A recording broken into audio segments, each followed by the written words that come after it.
एक गांव में एक लड़का रहता था जिसका नाम आरव था। वह बहुत जिज्ञासु और पढ़ाई में होशियार था। एक दिन उसे गांव की पुरानी लाइब्रेरी में एक धूल से भरी किताब मिली। उस पर लिखा था जादुई किताब। जैसे ही उसने किताब खोली, उसमें से एक सुनहरी रोशनी निकली और अचानक एक वृद्ध जादूगर प्रकट हुआ। उसने कहा, बधाई हो आरव, तुम्हें ये किताब मिल गई। अब तुम्हारे पास अनगिनत जादुई शक्तियां हो सकती हैं, लेकिन इसके लिए तुम्हें 3 परीक्षाएं पास करनी होंगी। आरव तैयार हो गया। पहली परीक्षा थी साहस की परीक्षा।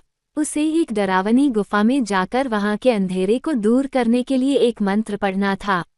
उसने हिम्मत दिखाई और जैसे ही मंत्र बोला, पूरी गुफा रोशनी से भर गई। दूसरी परीक्षा थी दयालुता की परीक्षा। उसे एक भूखे भिखारी की मदद करनी थी। आरव ने बिना संकोच अपना भोजन उसे दे दिया। जादूगर मुस्कुराया और कहा, तुम्हारा दिल बहुत नेक है।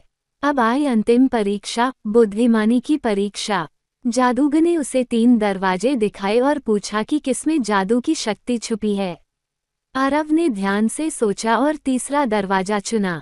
दरवाजा खुलते ही उसे किताब का असली रहस्य पता चला। सबसे बड़ा जादू ज्ञान और अच्छाई में है। जादूगर ने उसे आशीर्वाद दिया और कहा, अब तुम अपनी समझ और अच्छाई से इस दुनिया को रोशन कर सकते हो।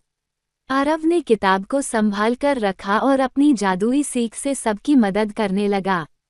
धीरे धीरे वह गांव का सबसे चहेता और बुद्धिमान व्यक्ति बन गया।